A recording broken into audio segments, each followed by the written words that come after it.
Il a misé tous ses espoirs sur elle.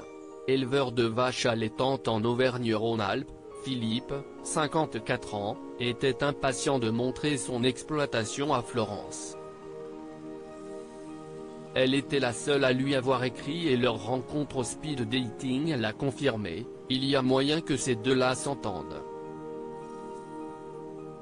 À ceci près qu'un arrivant, la prétendante ne prétendait plus à rien, ni faire connaissance, ni faire les frais de la conversation.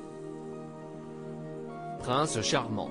Routinier même déconvenu chez Cathy, viticultrice en Loire-Atlantique, qui a bien du mal à échanger avec François, qu'elle avait décidé d'inviter seul. Je ne voulais pas qu'il ait de concurrent alors que j'avais déjà une préférence pour lui, explique-t-elle. Mais alors qu'elle vit à 100 à l'heure, elle s'est vite aperçue que son prince charmant aimait la routine. Le premier soir, j'aurais aimé qu'on prenne le temps de discuter, mais il est allé s'enfermer dans sa chambre. Le deuxième jour, il a encore prétexté être crevé. J'ai vraiment été déçu. Si est-il vrai que je comptais beaucoup sur cette rencontre.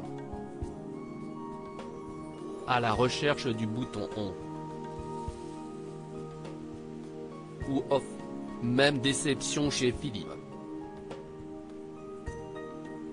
Au speed dating, elle ressemblait à sa lettre mais aujourd'hui, plus rien ne correspond. Philippe a jeté l'éponge. Quant à Cathy, elle fait des pieds et des mains pour trouver où François a caché son bouton on.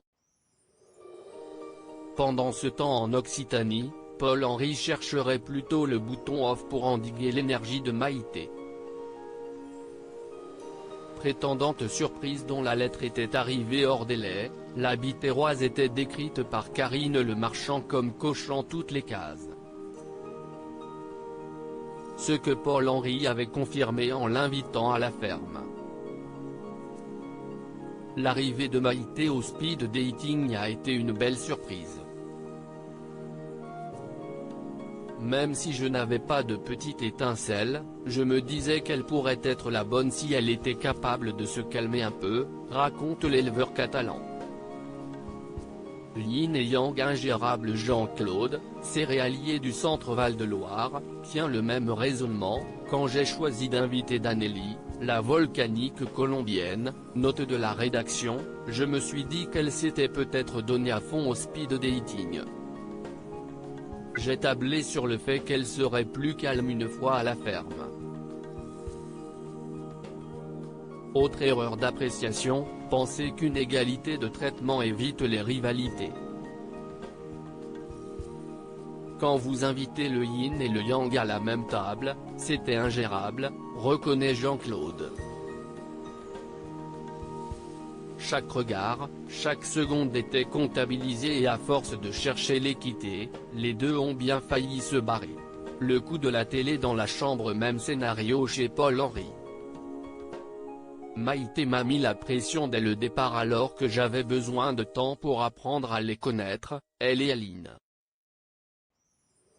Pour ne pas spoiler, nous vous laissons découvrir si Paul-Henri a réussi à calmer le jeu. Quant à Jean-Claude, le coup de la télévision qu'elle a exigé d'avoir dans sa chambre a été déterminant. Je me suis dit que si elle était vraiment là pour trouver un homme et que la télé restait fondamentale, elle aurait d'autres caprices à gérer plus tard. CQFD.